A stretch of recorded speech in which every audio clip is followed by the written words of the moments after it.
Shalom everyone, another update from Israel. Do we really have a ceasefire? What's going on with the war with Iran? What happened in the last 24 hours and what's going on in Gaza? I'll try to make it quick so it will be short, and I promise to do more obviously tomorrow. It's been exhausting 24 hours from our last update. Right after I went to bed, after Israel had a very serious strike in Tehran, we basically had an early wake up to four alerts in a row that Iran sent missiles, about 20 of them all total.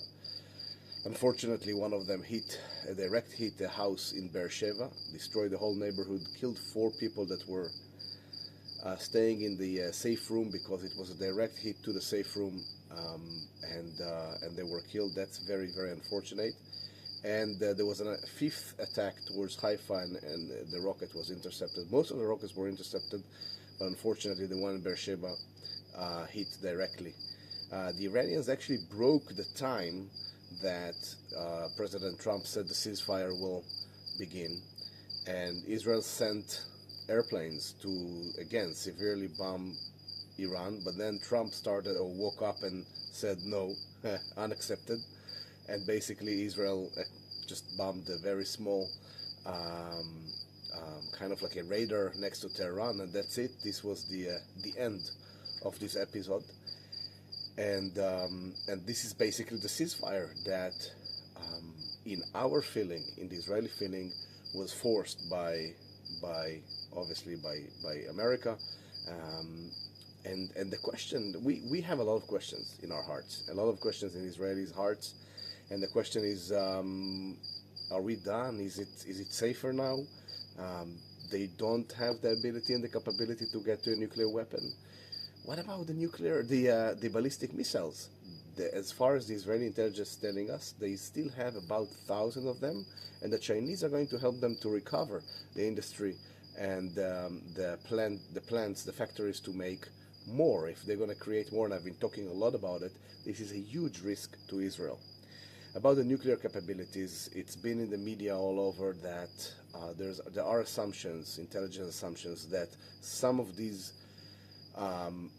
facilities hasn't been damaged 100%. They did damage a little bit, and they can reuse them in the future. How soon in the future? Sometimes it doesn't care. We don't care, as long as they're gonna use them, and this is a huge problem for Israel.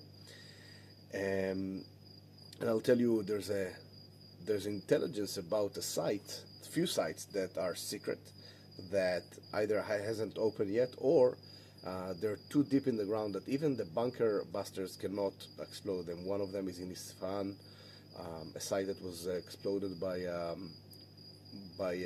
Tomahawk missiles from American submarines, and Israeli airplanes bombed it over there days before. So the question is, what's going on with the nuclear capability? I'm sure there's a lot of things we don't know, whether there is something, agreement, or a change, a shift, greater powers obviously that America is forcing here that can help to keep it peaceful and maybe change it. But don't forget, one of the things that is bothering us, the Israelis, for years, and it happened also with the agreement of 2015 with Obama, is the fact that when the sanctions are being removed from Iran, that's what actually happened today.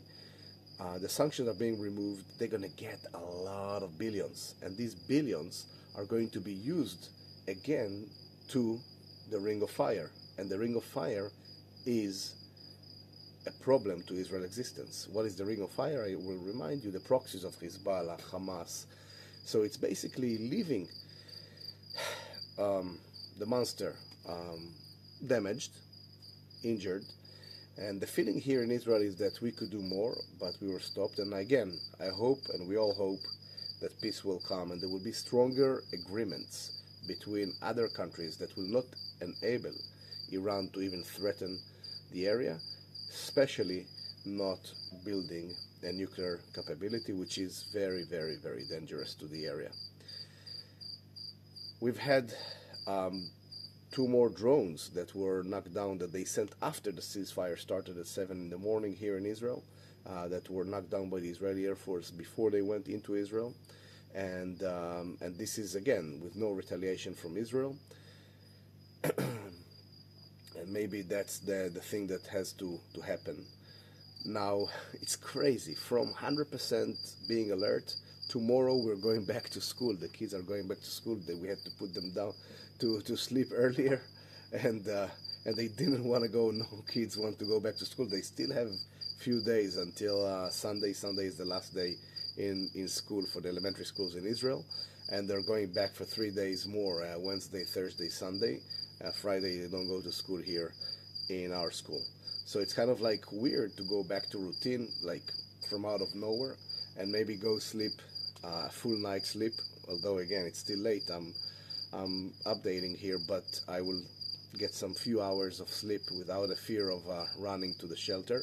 That's a great feeling, and I hope it will grow this feeling of security and, again, peaceful.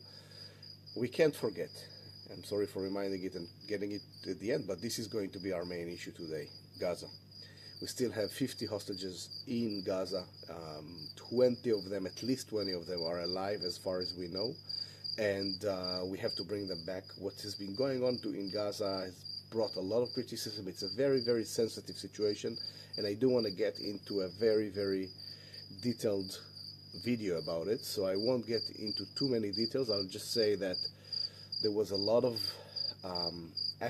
actions that have been happening in the past few days. Today there was something bad that happened. We don't know yet what, but probably with soldiers that got killed. And again, Hamas is not putting down his weapon, and it's that simple. The moment they will put down their weapon and bring the hostages back, it's over. And Israel has to force them to do that. How do we do it?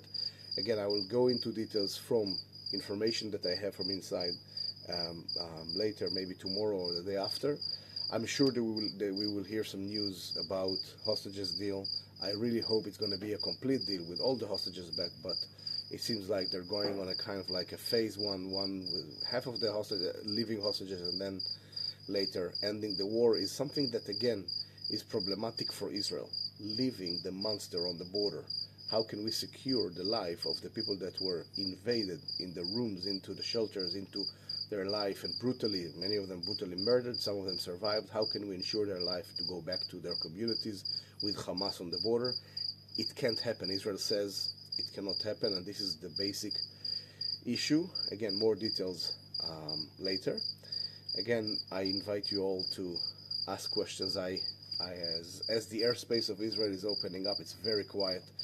More flights are coming in, mostly Israeli airlines. I know some tours are actually booked for at the end of the year, but we need you to come over here. It's going to be harder this summer. This is why I am planning maybe on coming to the States for a lecture journey, speaking engagements. So if you know you want, I'll promote it, and I'll send kind of a brochure about it when I'll make it soon, in middle part of July, beginning of August. And hopefully by September there will be more and more of you coming to visit and see this amazing place and enjoy the weather, the sights, the history, the holiness, and the people of the land of the Bible. Meanwhile, I hope everyone are okay. Stay in touch. See you later.